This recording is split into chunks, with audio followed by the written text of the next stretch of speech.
Okay, let's dive right in. For years, the story around electric cars has been pretty simple, right? Especially in places like the US and Europe. They're cool, they're the future, but they're expensive. They're a luxury item. But what if I told you that in one of the world's biggest markets, that entire story has been completely flipped on its head? It's a question that really gets to the core of everything. We've all been kind of conditioned to just nod and say, yeah, of course they are. But the latest data tells a very, very different story. And frankly, it's a much more interesting one. And here it is. The data is, well, it's kind of startling. Look at the US and Germany. You're paying a pretty hefty premium for an electric car. We're talking 30 to 45% more for a small EV compared to its gas-powered twin. But then look at China. It's the complete opposite. Not only are small EVs cheaper, but get this, almost two-thirds of all electric cars sold there are less expensive than the gas alternative. This isn't just a small discount, it's a total reversal of how the market works.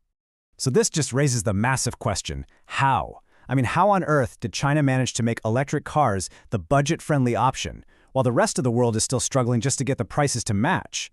Well, to figure it out, we're going to follow the evidence. Think of it like a detective story. We've got three crucial clues that, when we put them together, solve the entire puzzle.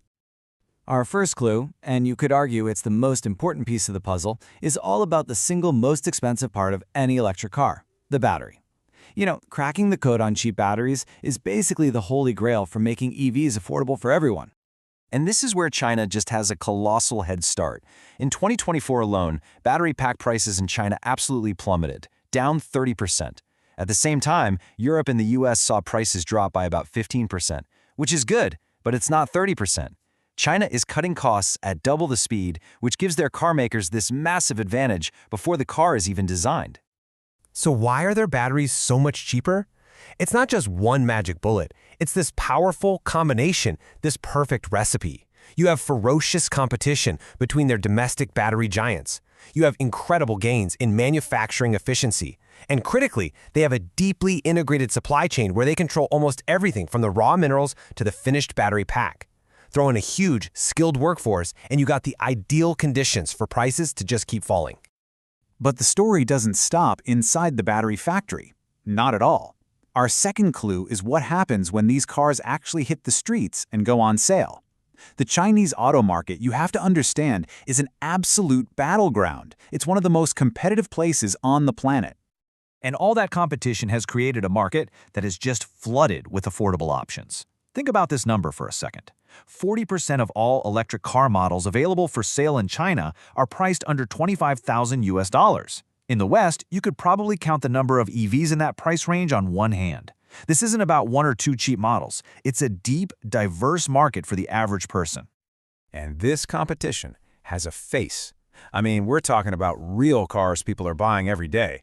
You've got the BYD Seagull for under $18,000, or the MG Comet, this tiny city car from a Chinese-owned company selling for less than $8,000 in India. Just compare that to the typical entry-level EV in the US or Europe, which still kicks off at over $30,000. It is a completely different universe. Okay, so clue 1 was cheap batteries. Clue 2 was fierce competition.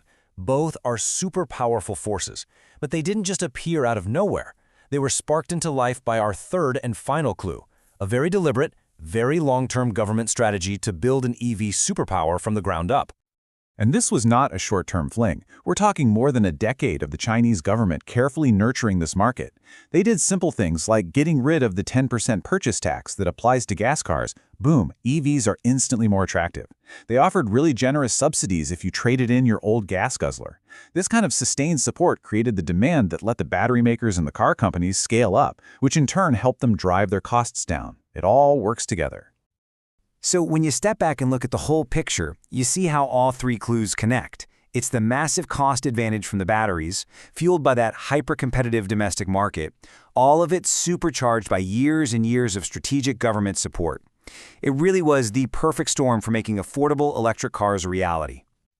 But here's where the story gets even bigger. This isn't just about what's happening inside China. The price advantage they've perfected at home is now sending massive shockwaves all around the world, and especially in emerging economies.